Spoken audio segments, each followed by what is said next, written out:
Welcome back to the news at 10. As of today, updates from the Nigeria Center for Disease Control concerning the latest Lassa fever outbreak in Nigeria, which began in December last year, shows that 9 states have recorded 26 confirmed cases with 10 deaths from the infectious disease. On our Focus on Health tonight, our correspondent Yomi Otaigbe reports that although the cases are not as much as it was at about the same period in 2016, the need to be aware and take action against the spread of Lassa fever remains important.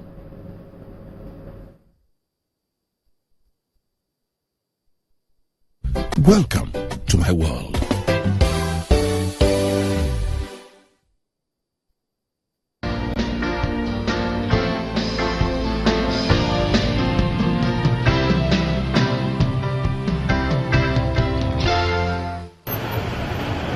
The Lassa fever outbreak in 2012 was described as the peak of the disease in Nigeria, since it was first identified in Borno State, northeast Nigeria, in 1969. 1,800 suspected cases were recorded then, with 70 deaths. But at the end of the late 2015-2016 outbreak, the number of fatalities was higher than that of 2012, at 101, even though the number of cases dropped significantly. This was attributed to failure of the surveillance system. As at last week, we had 19 confirmed or probable cases. This week, we are up to 26. So there's an increasing trickle of cases. Luckily, we don't have a large outbreak like we had last year, and that means we're getting better at detecting cases early and responding to cases. The initial transmission of Lassa is often from rats to humans, but then the large outbreaks are actually caused by human-to-human transmission. So what we're getting a lot better, and which is our message this year, is that once you see a case of fever, do your rapid diagnostic test for malaria.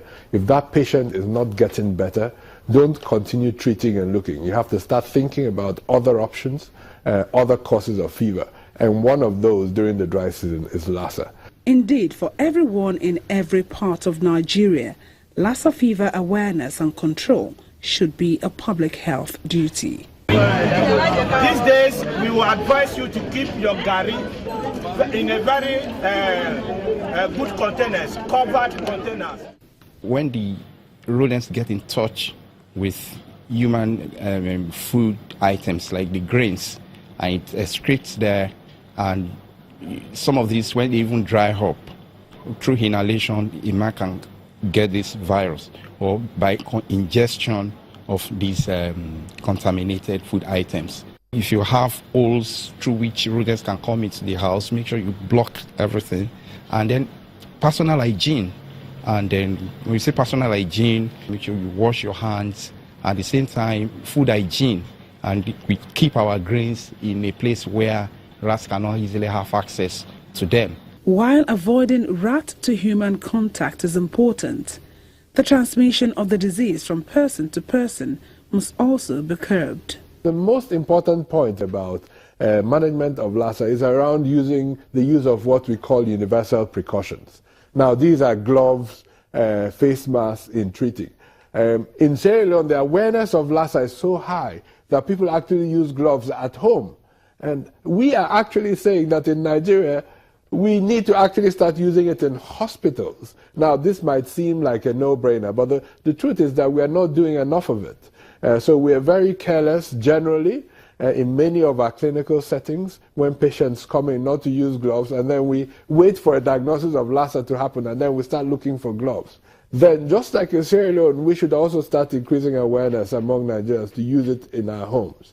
If we have a family member that is ill, you might be saving that person and saving yourself by putting on a pair of gloves when you're managing her or dealing with the vomit or whatever you're doing. The prevention of Lassa fever revolves around a clean environment coupled with good food and personal hygiene.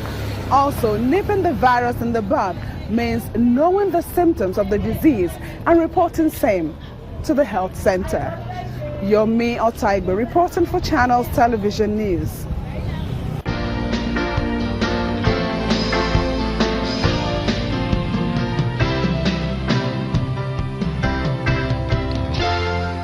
Welcome to my world.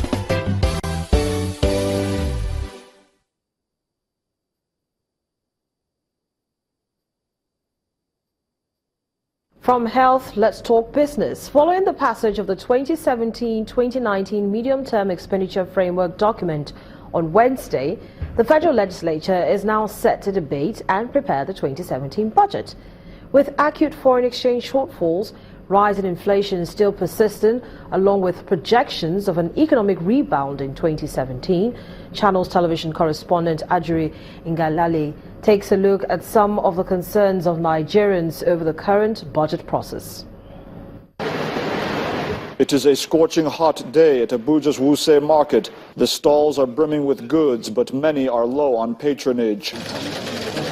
Nigeria's foreign exchange crisis has equated to higher production costs, unaffordable import quotations for manufacturers, and price hikes for Nigerian consumers who endure stagnant wages. Merchants express concern that after the 2016 budget debacle, if funds are misdirected in the 2017 budgeting process, Nigerians will not have the capital to patronize their stores. What you bought 1,000 naira before, now is 2,500, and there is no money to buy them. So what we need from the National Assembly, if they can implement the budget and do the necessary thing they're supposed to do, they know what to do. Administration officials assert that the president's integrity and political will enables him to utilize borrowed funds in an unprecedented way for the good of all Nigerians. Our infrastructure is coming back to life. That's why some of us were urging the National Assembly to encourage Mr. President to get a 30 billion loan. A federal lawmaker notes that from September to December, a record 34 bills were passed concurrently in both chambers of the National Assembly for presidential assent, an indicator that recent rapprochement between the federal executive and the legislature will pay dividends for citizens across the country. I visited my constituency. I saw the pain and agony, and this is across the nation. Nigerians are suffering as of today. So I want to appeal to my honorable colleagues that we must do whatever it takes to pass this budget that will reflect the concerns of all Nigerians, because we must put Nigeria first and we must put this at the front burner. Nigerians have expressed their expectations about the 2017 budget, and according to this honorable member, the National Assembly stands ready to answer their demands. Ajuri Ngalale, Channels Television News. For the rest of the day's business news, here's Anne Wawudu.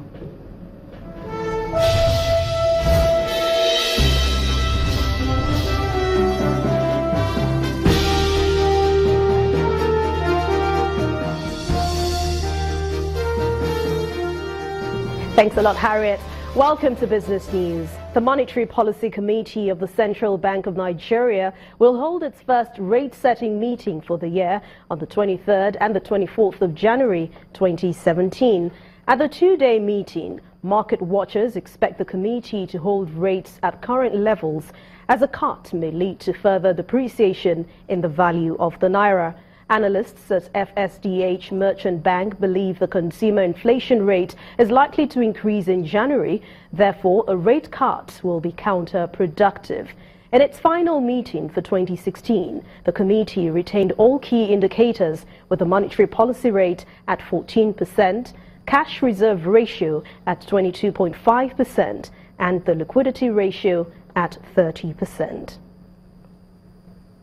Nigerians in the civil service must make hard choices, as the federal government is determined to run an efficient government and cut down on unnecessary spendings. The Minister of Finance, Mrs. Kemi Adeosun, said this in Abuja while speaking on the state of the economy. Look at what the challenges really are. And the truth is, sometimes these short-term recurrent things look good. You know, they're not good in the short term, but we need deferred gratification to grow the economy. We need to be able to say to people, you are not going to spend 15,000 naira on lunch. It's now 1.5, but we are going to build houses. You're not going to spend money traveling to Dubai, but we're going to do power.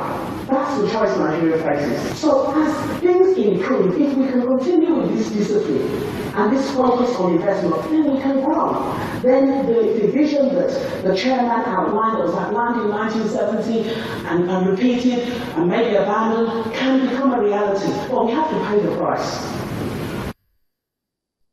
Minister of Finance, Mrs. Kemi Adeosun. The chairman of Stanbic IBTC, Mr. Pt.3, is asking the federal government to appoint directors for all regulatory agencies in Nigeria. Mr. Pt.3, who was speaking in Abuja, the nation's capital, also asked government to ensure that proper checks and balances are put in place for efficient regulation. The federal government should immediately, I repeat, immediately, appoint directors to the boards of every regulatory agency. Even the central bank today has no board. SEC has no board. I can go on and on. Keeping a lone wolf, I'm sorry, Mr. Governor, I'm not referring to you as a wolf. But my point is that keeping a lone wolf at the head of a regulatory agency is dangerous and therefore detrimental to business confidence. The important lesson from the recent Financial Reporting Council of Nigeria in Broglio is that a single rogue regulator can hold the entire system to ransom, help destroy business confidence, and hamper economic growth. This only became possible in the first instance because the checks and balances which our laws envisaged through the appointment of boards, council members, and so on, were not in place. That's why that's how you left lone wolves in charge. How can a lone wolf inspire business confidence when economy in recession, those who are growing have properly manned boards of agencies involved in regulation? We who still were looking for investors, we offer them a lone wolf here and there. The chairman of the Finance Commissioners Forum, Mr. Yunusa Mahmood, has announced plans by the 36 states of the Federation to raise the bar in revenue generation. Mr. Mahmood told reporters in Abuja that the initiative will help reduce total dependence on federal allocations, as well as create more funds for state governments to clear backlogs of salaries owed its workforce. Almost all the states rely solely on the federal government. You come here for FARC, you get too much money, and then you walk away. But now, because the monies are no longer there, it will force us to look inwards, to look at the opportunities and the potentials that are in our states, in our respective states, and begin to exploit them. And you see, we have to look at how to run government generally, cut costs in running governance, and block all leakages that hitherto were leaking.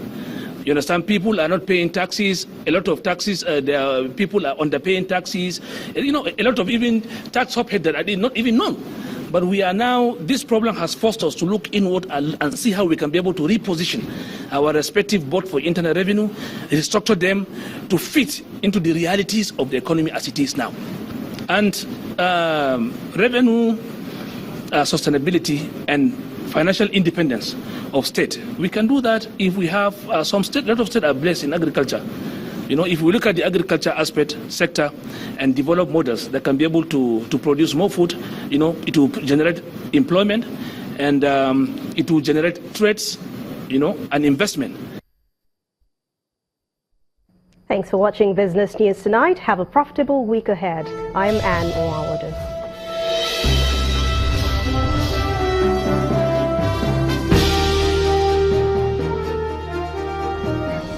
Next on the news at 10, Rivers Angels emerged champions of the Nigeria Women Premier League for a 5th time. That's on Sports News. Please join us again.